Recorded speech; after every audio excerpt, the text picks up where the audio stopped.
انہوں نے تو بیٹے کو پیشانی کے بل لٹا دیا، اور جو لوگ یہاں سے مروجہ سالانہ قربانی کا جواز نکالتے ہیں ان کو بھی اپنے بیٹوں کو پیشانی کے بل لٹانا چاہیے اور ہاتھ میں چھری پکڑیں تاکہ سنت پر عمل ہو سکے، کیونکہ یہ لوگ اسے بطور سنت لیتے ہیں لیکن یہ سنت پر عمل نہیں کر رہے۔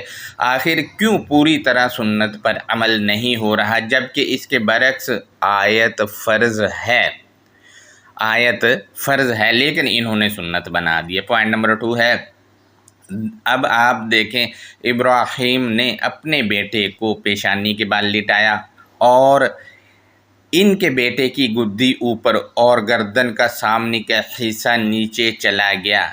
اب سوال یہ ہے کہ جو سنت سمجھتے ہیں وہ لوگ اپنے بیٹوں کو تو پیشانی کے بال نہیں لٹاتے لیکن کم سے کم جانور کو ہی پیشانی کے بال لٹا لیں اور اس کو حلال کریں۔ آخر جانور کو پیشانی کے بال کیوں نہیں لٹاتے؟ جبکہ اگر جانور کو پیشانی کے بال لٹائیں گے تو اس کی گدی یعنی گردن کا پچھلے حصہ اوپر ہوگا، اس پر چھری چلائیں۔ لیکن یہ لوگ نہ تو اپنے بیٹوں کو پیشانی کے بال لٹاتے ہیں اور نہ ہی جانوروں کو پیشانی کے بال لٹا کر ان کو حلال کرتے ہیں۔ آخر مکمل طور پر سنت پر عمل کیوں نہیں ہو رہا؟ یہ لوگ کیوں نہیں عمل کر رہے جبکہ ان کا دعویٰ ہے کہ ہم سنت ابراہیمی پر عمل کرتے ہیں؟ اگر سنت پر ہیں تو ان کو اپنے بیٹوں کو پیشانی کے بل لٹانا چاہیے، اور اگر بیٹوں کو نہیں لٹانا، اس کی جگہ جانور چھری سے حلال کرنا ہے تو پھر اس کو پیشانی کے بال لٹائیں تاکہ مکمل طور پر سنت پر عمل ہو سکے۔ دوبارہ میں پھر رپیٹ کر دوں کہ یہ سنت نہیں فرض ہے۔ پوائنٹ نمبر 3 ہے، آپ کو بتاتا چلوں کہ جو آیات بھی ہمارے لوگ اس ایونٹ کے متعلق پیش کرتے ہیں ان میں چھری کا ذکر ہی نہیں۔ اگر کہیں ہے تو آیت پیش کرے تاکہ رہنمائی ہو جائے۔ ہم اس سے اگلی آیت 105 کی جانب بڑھتے ہیں تو ترجمے میں لکھا ہے، تم نے خواب سچ کر دکھایا، یقیناً ہم اسی طرح بدلہ دیتے ہیں محسنین کو۔ اب دیکھیں، اگر ذبح کرنا گردن کاٹنا ہے تو ابراہیم سلام علیہ نے گردن کاٹی ہی نہیں اور کہا جا رہا ہے کہ تو نے خواب سچا کر دکھایا جبکہ گردن کٹی ہی نہیں۔ جب گردن ہی نہیں کٹی تو ذبح ہی نہیں ہوئے لیکن کہا جا رہا ہے تو نے خواب سچ کر دکھایا۔ اب سوال یہ ہے کہ یہ ذبح کیا ہے؟ یہاں سے تو ثابت ہو رہا ہے کہ گردن کاٹنا ذبح نہیں، کیونکہ گردن کٹی ہی نہیں اور ذبح ہو گیا۔ خیر ذبح کیا ہے وہ جب ان آیات پر ہم اگلے لیکچرز میں بات کریں گے تب آپ سے شیئر کریں گے کہ یہ کیا ہے۔ دوستو فی الحال یہاں سے ثابت ہوا کہ گردن پر چھری چلا کر گردن کاٹنا ذبح نہیں ہے۔ مزید اگلی آیت 37 کی 106 میں لکھا ہے، یقیناً یہ بہت بڑی آزمائش تھی۔ اب آپ لوگ دیکھیں، یہاں سے یہ پتہ چلا کہ ذبح اصل میں آزمائش کو کہا گیا ہے، نہ کہ گلے پر چھری چلانے کو۔ مزید اگلی آیت 37 کی 107 اس میں لکھا ہے، اور ہم نے ایک ذبح عظیم اس کا فدیہ دیا۔ دوستو اب دیکھیں ترجمہ میں کہا جا رہا ہے فدیناہ کہ ہم نے فدیہ دیا، یعنی فدیہ دینے والا ایک نہیں جمع میں ہے، کیونکہ فعل ماضی جمع متکلم کا صیغہ ہے اور وفدیناہ فعل ماضی ہے، یعنی خواب آنے سے پہلے ہی فدیہ دے دیا تھا، کیونکہ فعل ماضی ہے۔ اگر خواب آنے سے فدیہ دے دیا تو خواب کی تو حقیقت ہی ختم ہوگی۔ اگر خواب آنے سے پہلے فدیہ دیا تو پھر جانور مراد کیسے لیا جا سکتا ہے، کیونکہ صیغہ ہی ماضی کا ہے۔ مزید پوائنٹ نمبر 2 ہے، یہاں پر لکھا ہے ہم نے فدیہ دیا، لیکن فدیہ میں کیا دیا یہ ثابت ہی نہیں ہے۔ پوائنٹ نمبر 3 ہے، فدیہ بذبح عظیم کے ساتھ دیا، جبکہ ذبح عظیم کو 37 کی آیت نمبر 106 میں یقیناً یہ بہت بڑی آزمائش تھی کہا گیا ہے۔ جب آزمائش ذبح ہے تو پھر جانوروں کی تو چھٹی ہو گئی، جبکہ آیت کی تفسیر جو انہوں نے لکھی ہے وہ بھی میں آپ سے شیئر کروں۔ تفسیر میں لکھا ہے کہ اللہ کے حکم سے جنت سے ایک مینڈا لایا گیا جو حضرت اسماعیل السلام علیہ کی جگہ ذبح ہوا۔ مسلمانوں کے ہاں عید الاضحیٰ کے موقع پر ہر سال جانوروں کی قربانی پیش کر کے اسی قربانی کی یاد منائی جاتی ہے۔ دوستو لکھا ہے اللہ کے حکم سے جنت سے مینڈھا یعنی دمبا آیا، لیکن الکتاب المبین کے اوراق اس بات سے بالکل پاک اور صاف ہیں، یعنی الکتاب المبین میں یہ لکھا ہوا ہے ہی نہیں کہ جنت سے کوئی مینڈا شینڈا آیا۔ اب سوال یہ سامنے آتا ہے کہ یہ مینڈا کہاں سے آیا، تو آپ کو بتاتا چلوں کہ یہ دمبا جنت سے نہیں بلکہ بائبل پرانا عہد نامہ جسے یہودیوں کی توریت جو کہ کرسچنوں اور یہودیوں کی کتاب ہے وہاں سے تاریخ دانوں نے لے کر لکھا ہے۔ بس پھر کیا تھا، ہمارے مذہبی سرپرست بنا تحقیق اس پر گرے اور بیان کرنے لگ گئے۔ یہ قصہ بائبل کے جن ابواب سے آیا ہے، ریفرنسز میں لگا رہا ہوں، غور کریں۔ بائبل پرانا عہد نامہ پیدائش باب نمبر 22 پوائنٹ نمبر 1۔ ان باتوں کے بعد یوں ہوا کہ خدا نے ابراہیم کو آزمایا اور اسے کہا اے ابراہیم۔ ابراہیم نے کہا میں حاضر ہوں۔ پوائنٹ نمبر 2 ہے، تب اس نے کہا تو اپنے بیٹے اسحاق کو جو تیرا اکلوتا ہے اور جسے تو پیار کرتا ہے ساتھ لے کر موریہ کے ملک میں جا اور وہاں اسے پہاڑوں میں سے ایک پہاڑ پر جو میں تجھے بتاؤں گا سوختنی قربانی کے طور پر چڑھا، یعنی اسحاق کو قربانی کے طور پر چڑھانا ہے۔ پوائنٹ نمبر 6 ہے اس کا، اور ابراہیم نے سوختنی قربانی کی لکڑیاں لے کر اپنے بیٹے اسحاق پر رکھیں اور آگ اور چھری اپنے ہاتھ میں لی اور دونوں اکٹھے روانہ ہوئے۔ پوائنٹ نمبر 9 ہے، اور اس جگہ پہنچے جو خدا نے بتائی تھی۔ وہاں ابراہیم نے قربان گاہ بنائی اور اس پر لکڑیاں چنی اور اپنے بیٹے اسحاق کو باندھا اور اسے قربان گاہ پر لکڑیوں کے اوپر رکھا۔ پوائنٹ نمبر 10 ہے، ابراہیم نے ہاتھ بڑھا کر چھری لی کہ اپنے بیٹے کو ذبح کرے۔ پوائنٹ نمبر 13 ہے، اور ابراہیم نے نگاہ کی اور اپنے پیچھے ایک مینڈا دیکھا جس کے سینگ جھاڑی میں اٹکے تھے۔ تب ابراہیم نے جا کر اس مینڈے کو پکڑا اور اپنے بیٹے کے بدلے سوختنی قربانی کے طور پر چڑھایا۔ دوستو یہ پرانا عہد نامہ جو یہودیوں کی کتاب ہے جس کو یہ لوگ توریت کہتے وہاں سے لیا گیا ہے، جو ہمیں ممبروں پر بیٹھ کر سنایا جاتا ہے۔ مزید اس کی تفصیل کے لیے اور بائبل سے میں پوائنٹس لگا رہا ہوں، غور کریں۔ باب نمبر 22 پرانا عہد نامہ 1 سے 13 پڑھیں، وہاں سے یہ قصہ و مینڈھا لیا۔ پھر یہ ہمارے تاریخ دانوں اور مذہبی پیشواؤں کا ہو گیا جو اب ممبر پر بیٹھ کر سناتے ہیں، ان کا ہو گیا۔ مزید ہم دیکھتے ہیں سلاطین باب نمبر 8 بائبل 62 نمبر ہے اس کا، اور بادشاہ نے اور اس کے ساتھ سارے اسرائیل نے خداوند کے حضور قربانی خداوند کے حضور گزرانی 63 میں ہے، اور سلیمان نے جو سلامتی کے ذبیحوں کی قربانی خداوند کے حضور گزرانی اس نے 22,000 بیل اور 1,20,000 بھیڑیں قربان کی۔ دوستو ایسی ہی کچھ ہمارے ہاں بھی ایک حدیث ہے جس میں ایسا ہی کچھ لکھا ہوا ہے، وہ آپ نے یقیناً پڑھی ہوگی۔ دوستو مزید ہے، یوں بادشاہ نے اور سب بنی اسرائیل نے خداوند کا گھر مخصوص کیا۔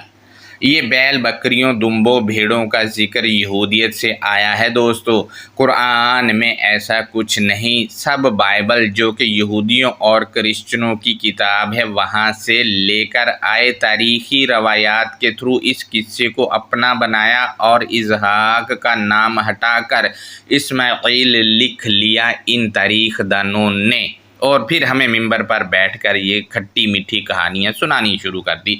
دوستو ہمارے ارد گرد آپ نے یہ شور بھی سنا ہوگا کہ جس کی قربانی کرنی ہے وہ جانور بے عیب ہونا چاہیے۔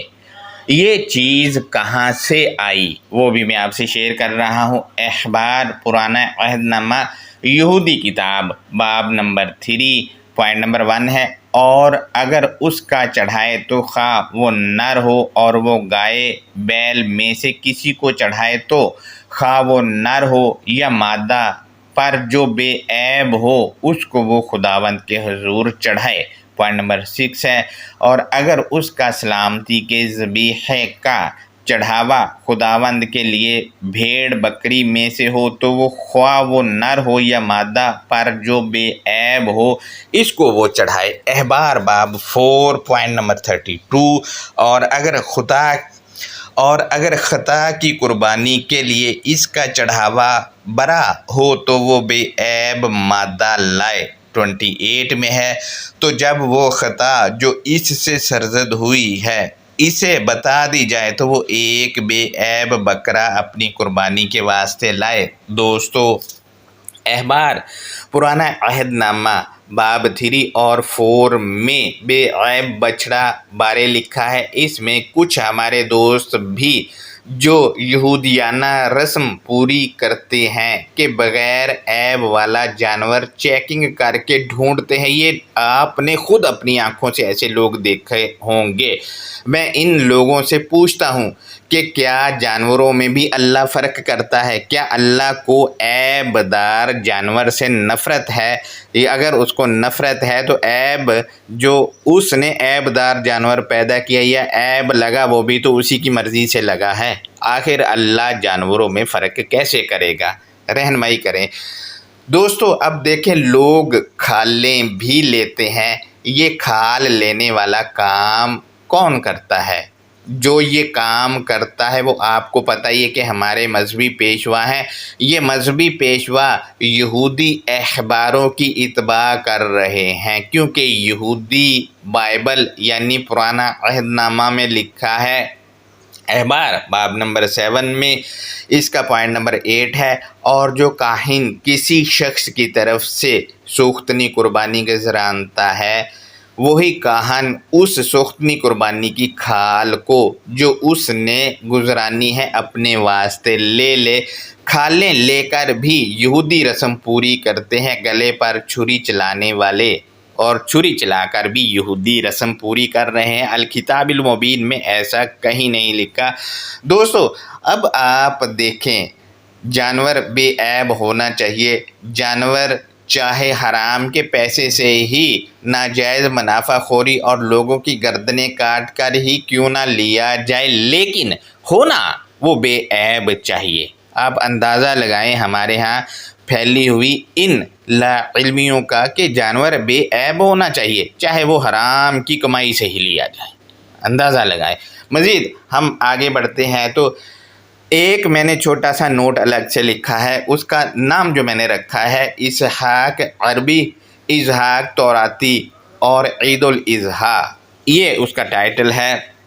اس میں نے لکھا ہے اسحاق کو یہودی اسحاق کہتے ہیں، اور بائبل پرانا عہد نامہ میں لکھا ہے اسحاق کی قربانی کی، لہٰذا اسحاق بڑا ہوا۔ یہودیوں نے اسحاق کے نام پر عید الاضحیٰ بنائی۔ بائبل میں لکھے گئے افسانے کی وجہ سے یہ عید اسحاق کے نام پر بنائی ہوئی ہے۔ وہ اس میں جانوروں کو کاٹا کرتے تھے، اس کو عید اسحاق کہا جاتا ہے، جسے عربی میں عید الاضحیٰ کہا جاتا ہے۔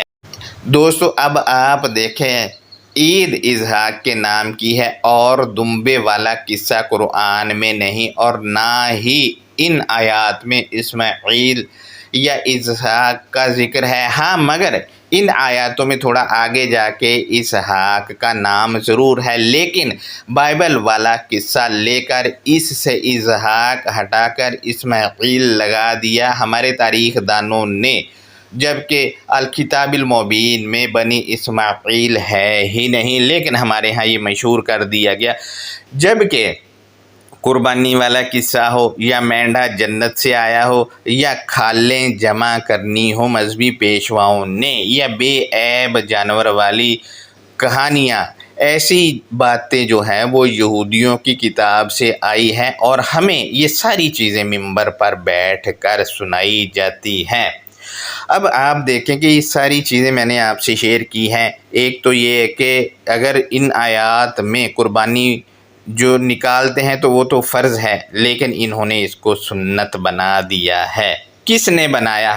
ایک پیغمبر ایسا نہیں کر سکتا، یہ لوگوں نے بنایا ہے۔ اب آپ دیکھیں کہ سال بعد لاکھوں جانور کاٹے جاتے ہیں، دودھ کی قلت ہو گئی ہے اور دودھ جو ہے وہ غریب آدمی کی پہنچ سے دور ہو گیا ہے، اور اسی طرح گوشت بھی غریب آدمی کی پہنچ سے دور ہوتا جا رہا ہے کیونکہ جانوروں کی تعداد کم ہوتی جا رہی ہے۔ لہٰذا کچھ خوف کریں اور جانوروں کو بڑھائیں، بجائے کہ ان کو سال بعد لاکھوں کی تعداد میں کاٹ کر ایک یہودیانہ رسم کو پورا کیا جائے۔ لہٰذا یہودیوں نے تو الکتاب المبین کو جب غور سے پڑھا تو انہوں نے تو یہ چھوڑ دیا اور بہانہ بنا دیا اب کہ جب یسوع مسیح آئے تو انہوں نے اس سے منع کیا ہے، لیکن ہمارے والے لوگوں نے وہ والی رسمیں اپنا لی اور ان کے والا کام کرنا شروع کر دیا۔ لہٰذا یہ ساری جو رسم و رواج چل رہی ہیں اس سے متعلق ساری کی ساری بائبل پرانا عہد نامہ سے آئی ہیں۔ لہٰذا آپ خود دیکھیں کہ یہ سارے عمل جو کیے جا رہے ہیں کیا ان کی ضرورت ہے؟ بھلا ضرورت ہے ہی نہیں، اور کچھ لوگ شوشہ چھوڑ دیتے، وہ جی حج کے دنوں میں وہیں پہ کیا جائے گا یہ کام۔ عقل کے ناخن لے، ایک طرف تو یہ لوگ کہتے ہیں یہ جی ایک سالانہ میٹنگ ہے، دوسری طرف کیا وہاں جو الکتاب المبین کے تراجم کیے ہیں سورہ الحج کے اس کے مطابق فقیر وہاں گوشت مانگتے پھرتے ہیں۔ یوں لگتا ہے کہ وہ منگتوں کا ایونٹ ہے، حج نہیں ہے۔ لہٰذا یہ ہمارا آج کا لیکچر تھا، اس پر کوئی سوال ہے تو وہ آپ ہم سے کر سکتے ہیں۔ اللہ حافظ، اپنا بہت زیادہ خیال رکھیں۔